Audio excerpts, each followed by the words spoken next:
Hey, everybody, welcome back to a SUBTA Studios Friday Live. I'm your host, Chris George, co-founder and chairman of SUBTA. Today, we have a special guest who is in-house. His name is Dickow. Derek is actually a native to Detroit, so we went to the same high school, and so glad to have him in the studio today. Derek, thanks so much for being with us. What an honor to be in the studio. And yes, we are alumni of Andover High School in Bloomfield Hills. An honor to go to be with another alumni. Yeah, thanks again so much for being here.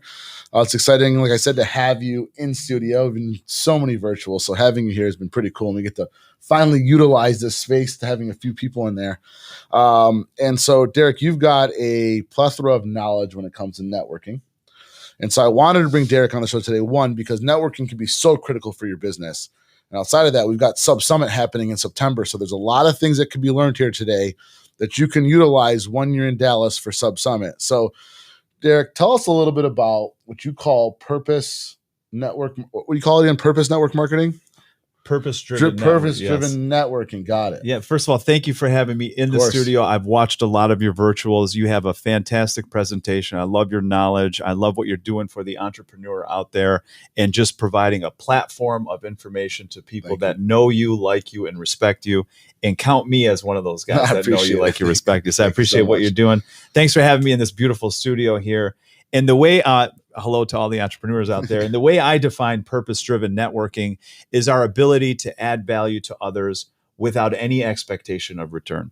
A lot of people, when they hear the word networking, they immediately think of some insincere way of putting on a name tag and passing out 1 million business cards and pinballing through a room and trying to get to people as quickly as they can and patting people on the back and running through people at an. It's just not the way that we do networking. Networking is really about how do I add value? How do I advantage the person in front of me? And how do I improve their position on what they're trying to achieve and accomplish in their business? And by a way of doing that, over time, you start to develop a network of people that will consistently, you can rely on, that know you, like you, and respect you. And that's how you build a business, based on helping people out, not on selling them the second you meet them. So I think, one, you're touching on a lot of points that are really important. And I've been a person that always preaches this giving without expectation. I feel like I like to have like 1,000 favors out in the world, right? In case I ever need to cash in on something. Yeah. But, giving without expectations, building a relationship, which then could lead to business, right? What's interesting about what you do, and I found this fascinating when talking to you multiple times. I know we've went to breakfast and we've had a few different phone calls. I feel like, in a sense, I'm a little bit blessed. Like, I can walk into a room and easily network, right? But you think about how people can prepare for that. Yes. And because not everybody can do that, right? Some people are more shy. They don't know how to approach somebody. They're not doing enough background before they go in there. Like me, I'm probably like, don't do it my way. I'm running in there like sort of blind. Right. But, naturally I can do that and I feel good about it. Yes. Let's talk about some of these tips, things that you've learned over this like 10, 15 years you've been doing this. Because most people can't do it. So let's talk a little bit about that things you've learned. So to your point about the style of networker that you are, and you are an amazing giver, and it comes off in the first 30 seconds that someone meets you, spontaneously and serendipitous bumping into people will always happen at events. You'll be at a coffee line, or you'll be waiting in between sessions. So there always is opportunity for that at events, even virtually. I mean, there's opportunity for breakout sessions. What I like to do, and what I help people understand, especially for those that are perhaps introverts or maybe get stressed out or a little anxiety about, I got this big event on my calendar. It's so critical to my business.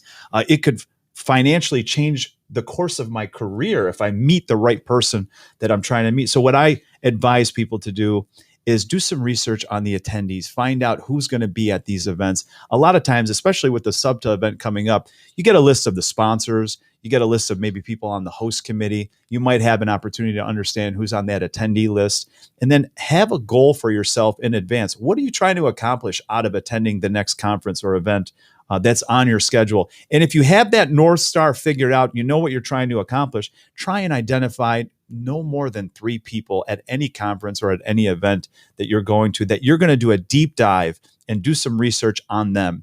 And what you're doing with that research is you're demonstrating to them how serious you are about developing an authentic and long-term relationship. And here's what I mean.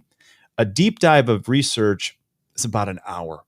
In an hour of time, I can go through Google, I can go through LinkedIn, I can find images on Google of philanthropic causes that are important to them. Facebook, maybe they publish an article on LinkedIn once in a while. Maybe they've written a book, and it's somebody that you want to get to. I'd read the book if they're really important to me. I'm trying to find anything I can about the person that's on my list. And what I'm doing with that information is I'm learning about them. And what I'm doing when I reach out to them in advance of the events, say, hey, I noticed that you're going to be at this event. I had the opportunity to read this article that you were mentioned in. I'm so fascinated by your success in doing this or in achieving that. Even at the charitable efforts that you have with your foundation, was hoping, would you give me maybe 5 to 10 minutes at the conference that's coming up? I know you have a busy schedule, but it would be an honor to meet you and to just formally introduce myself. And that's what I do when I reach out to people in advance of an event. It takes about an hour of research. If they're really important to me, I'll do a little bit more of a deeper dive, but that's the currency that it takes. That's what you need to invest upfront. And I think if your goals are worthy and you're really excited about achieving something that's going to change the course of your future, you got to invest that time upfront. For sure. Now, so SUBTA is like a 3-day event. Would you suggest maybe adding a few more folks to that list, right? And maybe I'm only making some suggestions given that it's a little bit of a different year. We're coming off COVID. So somebody might say they're going, and then you might listen, easily they might not show up. Yeah. Is there any suggestion for a longer event, how long that list should be? Should we add a couple more folks per day, or how do you think about it? So it's 3 people a day is the number that I try to focus on. When I say 3 people, I don't mean that on the 4th you say, I'm done meeting people. I mean that you're doing some research on 3 people that you intentionally look forward to meeting. Like, these people are on my list. They can help my business. They can propel my career. And I just want to learn from them. They could potentially be a mentor. So those 3, that's the number that I think is enough of an investment on our side. 3 people per conference per day. And again, you're looking for maybe 5 to 10 minutes in between a break to just formally introduce yourself. And then if something happens and you're able to do business with them, fantastic. I would at least, if they're worthy of it, I would at least look at ways that you could advantage their business, their career. Can you do some research for them? Can you, more importantly, can you introduce them to someone in your network? That I find is the most important value proposition that we have with people. Is, I think, time is important. We all have the same 24 hours in a day, but the true commodity in our world is our network. And that's our credibility and our reputation. And your ability to pre-qualify 2 introductions where both parties can benefit from knowing each other. If you get good at that and you develop that as an expertise as an entrepreneur, the sky's the limit. I think what's critical is that you're not just going to try to meet somebody for your own benefit. I think people sniff that out pretty fast, right? So, for me, I always try to provide value first. And even in like selling sponsorships for Sub Summit or partnerships with SUBTA, I'm always never trying to sell somebody something that I don't think that they need. And you want to make sure that they're getting value. And so I think anytime you're going to meet somebody, to your point, provide some value to them. And I think what's really, I love this idea of like reading a book that they might have been in an article, because it starts the conversation. Now that I think about it more, some of the people that have gotten my attention, right? I'm getting 200 emails a day, and like I'm not looking at 90% of them, and it's like more than a paragraph. I have like Liz reading it. It's like I just don't have time. But it's impossible to catch. Yeah, it's impossible. So there was this one young kid, and he had said something that got he talked about my interview with Gary Vee, so then I knew and then he got my attention, and then I jumped on a call with him, and I ended up doing 2 calls with him and giving him some like free advice, but he got my attention, which I thought was super important. You mentioned that like 75% of the work is beforehand. Yes. So that's just all these things you talked about, right? Yes. You got one shot to make an impression with somebody like Chris. My entire philosophy is, why waste it talking about you? Focus on him, focus on the person that you're trying to meet. And that's what that 75% is all. It's the I don't want to call them strategies, but it's the ideas that you got to put into place to demonstrate to people that you're serious and that you're authentic about building long-term, because successful people will give time to people. For sure. You just want to know that it's not wasting time. Right. Sure. And how do I know that you're not wasting my time is when you say, I read about you. I understand what you're trying to accomplish. I think I could add some research or some value here for you here. And I'm also looking to just learn from you. You're like, I'll give this guy 15 minutes all day long. I remember too, like when I first started out, it's funny because this kind of plays into like being strategic and meeting people. But our very first event, we wanted Katya who was the CEO of Birchbox, to come speak. This is our first year, so like we're like in three in nobody. Detroit at the time, right? Yeah. Like we don't know anybody. Like who are we? Like running an event, and so I knew I needed to meet her. She's in New York, so I emailed her. It was like a Tuesday, and said, "Hey, I'm going to be in New York on Thursday. Love to tell you about Sub Summit." Mind you, I wasn't going to be in New York, but then she said, "Sure, come in at 1." We booked the flight and got there Thursday morning. Whatever it takes. Whatever it takes. So yeah. I think that's a cool little tactic. You talk about the 5 pillars. Yeah. Tell us a little bit about those. So I'm sure you touched on them a little bit here. A little bit here and there, but yeah. So the 5 pillars is something I created to help people understand that there is a cadence to building relationships with people. It's not, there is that serendipitous bumping into people that happens, wonderful, but there's actually a cadence to it. So the 5 pillars start here. Successful networking is done before you show up. It's the research that you do in advance, and it's how you go above and beyond to make that impression so that the prospect has interest in taking your call or responding to your email. The second one is networking like a pro, and what we can learn from professional athletes, the way they prepare for the big game, and how we can translate that into our business, and more importantly, into building our network the right way. The third pillar is all about stop selling and start solving. So the biggest mistake I see people make at conferences is within 5 to 10 seconds of meeting someone, "Oh, here's my business card. I sell insurance." And it's like, hold on, buddy. Yep. Can we get a chance to shake hands? Can we get a chance to understand, who you are, what you're trying to do? So I focus and I try to explain to people, you need to turn your orientation around from me to them. How can I help them? Who are you looking to meet at this conference? What are your goals here at this conference? A lot of times I'm at conferences, people will tell me who they're trying to meet. I might turn around and say, "Oh, I was just talking to Tony. You guys would be a perfect connection for each other." And then I send them off on their way. So I'm trying to find ways that I can add value. And I don't even have business cards. I recommend that you take your business cards and leave them at home when you come to Dallas. When you say that, yeah, I don't use them either. I don't use them. A business card is like, buy. If you wrote on your business card, "I'm giving away free crypto," no one's going to call you, right? People call you because there's a perceived value in the relationship. Sure. And how you build value with people is by leading with empathy. And we're coming out of a pandemic like we've never seen in 100 years in our world. So this is the best time to ask people, how's your health? Yeah. How's your family? How's your business transitioning? How have you been able to pivot? What have you been focused? What's been successful for you? What has been some of the challenges? When you talk to people that way, you begin to demonstrate that you are a serious business person beyond trying to be a transactional relationship, which is what people hate. And this is the insincere approach that a lot of people really despise when they think of networking and some slimy guy that's just running around passing out cards. Yeah, I can't agree with you more. I actually, it's funny you say that because you could 4 or 5 years ago, I wasn't bringing cards. My team was like, "You need a business card." I was like, no. This is digital age, number one. Yes. Number two, they can add me on LinkedIn. We can get an email. I don't want to carry around those cards anyways, but it is a buy. It's interesting you say that. You lead with so much value up front that the new person's like, "I got to follow up with you," Right. So that's the third pillar. The fourth pillar is the value proposition, which is our currency that we can offer to new contacts, which demonstrate to them that we're serious and authentic. There's 5 different value propositions that I have. The number one secret is of the value proposition is to qualify by making qualified introductions to 2 people who can benefit from knowing each other. That's the true value proposition that we have in this world. And then pillar number 5 is how we establish contacts for life. And if you recall, when you and I first got together, we did so over breakfast, which is the number one way to build a relationship with a new contact. If you think about lunch is 30 minutes to get from my desk, 30 minutes to get back. It's a 90-minute ordeal. I don't know if there could be business coming from it or not, and sometimes it's 3 courses and maybe $100, whereas breakfast is like $20 to $30, depending on where you go.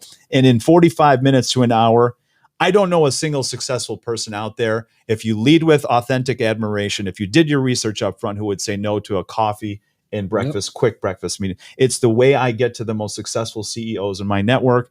It's a proven model. And that's the 5 pillars. I mean, that is the secret right there. It's funny. I remember that's one of the things I remembered about you when we first met was the breakfast thing. You had mentioned that dinners cost more. Yeah. They lead to drinks. They take a long part of the day. Lunches then are like the second most expensive and also take on more time of the day. Take time. Breakfast, you just start off. Right? Yes. and it could be cheapest value for you, and right, you don't know if you're going to get business out of it. I think too, when you're like trying to get to higher end CEOs, like a lot of them have families, and like, so six, like they're not going to take their dinner, right? Like, for me, and I'm not married, and so I have a little bit more time, but even for myself, like, I don't even want to do these like 7 o'clock dinners anymore, right? And it's offensive when somebody says, "Meet me for dinner." I mean, no, I don't know you. Let's build a relationship. You build a relationship at breakfast. It is 45 minutes to an hour. It's bang, bang. It's in and out. We can get to the heart of the matter. You break some bread. You get an opportunity to talk about more than just business, which is family, interests, vacations. Trying to understand who that person is. I focus 95% of my breakfast just asking questions, not 20 questions, not interview style, but learning, genuinely learning, right? I don't talk about what I do. I don't really care about what I know what I do. How can I help you what you do, right? That's what I'm trying. That's my mentality. You want to show how much value you can provide for somebody else first, and then your value will come. Like what they do for you is going to come second, which makes sense. Yeah. It's long term. I live for that. Yeah. Like, literally, like I think I built my whole business around this model. So same. I teach it. Yeah. You teach it. Yeah. So, it's funny too, like you're talking about getting to know somebody. So, I do these morning walks. So every morning I have a walk at 8 a.m. and I have one at 4:30. I have my 2 dogs. I love them. So that's routine. They're awesome. No, they look amazing. Thank you. And so like, it was funny because today I was like bummed. It was raining. I couldn't take them until 10. So I didn't get in here until 10:30 or 11. But I had seen that somebody else had huskies.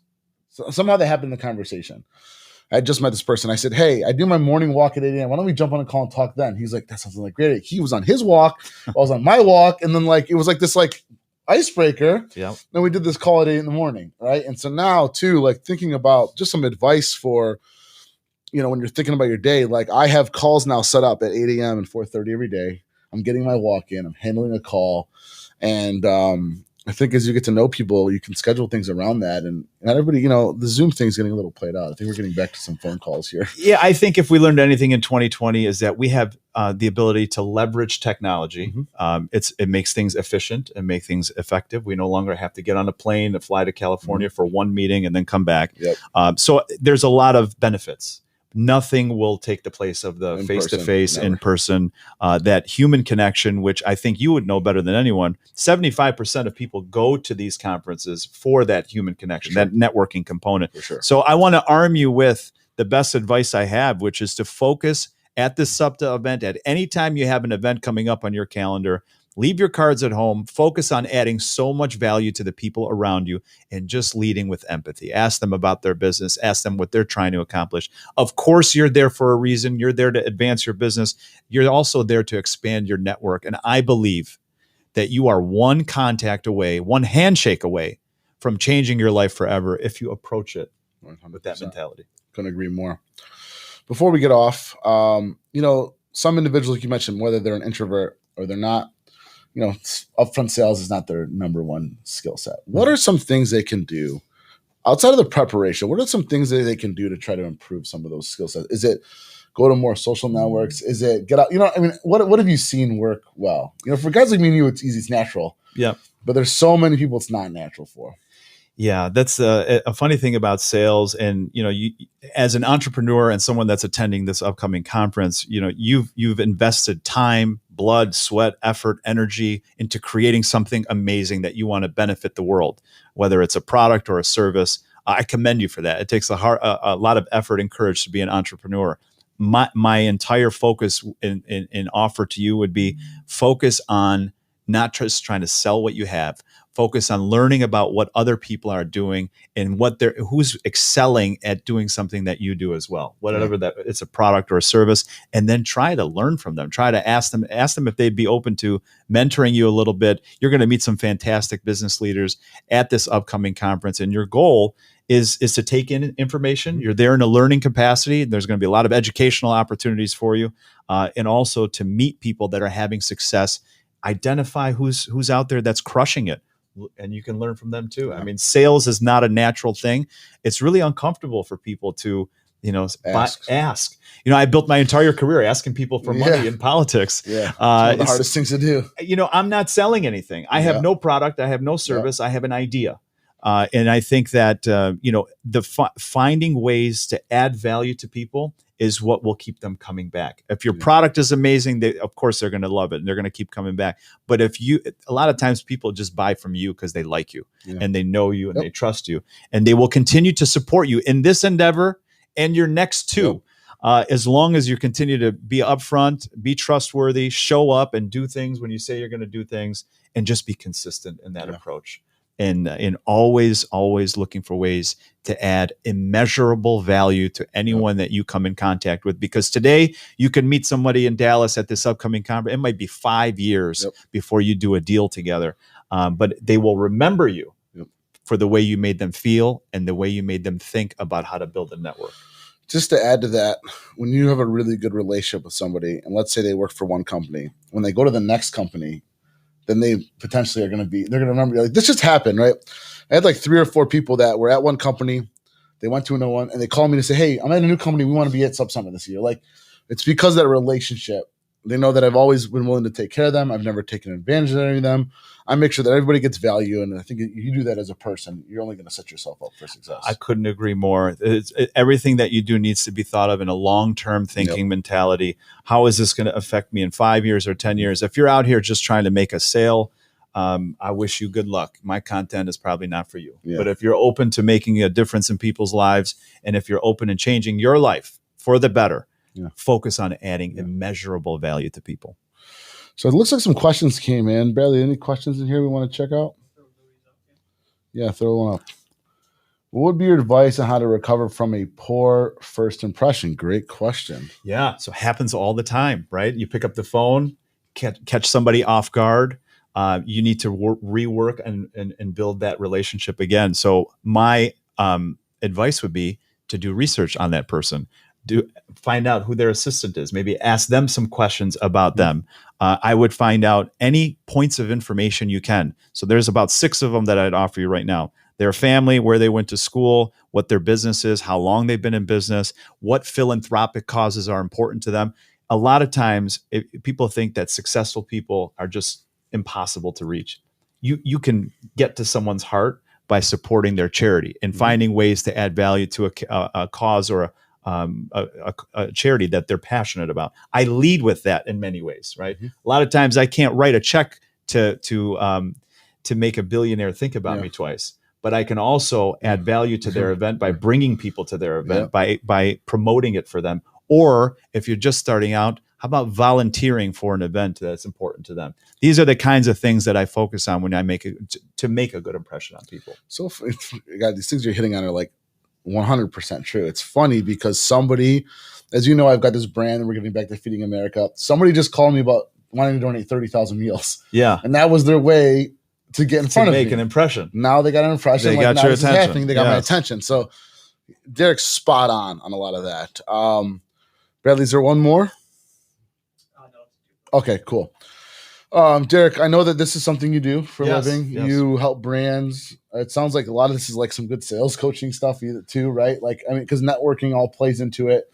I know we don't like to use the term sales, but I think it's relationship building. It's relationship building. So how could people get a hold of you if they want to get in contact with you and learn more about what you do? Yeah, I appreciate that. My website is derekdickow.com. I think you're going to provide some of my information here. Sure. Follow me on LinkedIn or Instagram. If you have any questions about any of the content, I'll be happy to share it with you. I'm a keynote speaker, so I can do this talk that I have on the 5 pillars from an hour up to 2. I can do half-day workshops for you or your team, full day, half days, or once a month for 8 consecutive months. And I also do one-on-one executive coaching for people that have a specific goal in mind and need the support of how to build a network to help take them to the next level. The good thing about what I do on the coaching side, I get to pick my clients. Yeah. They pick me. And we help each other grow. Love it. So I love the work.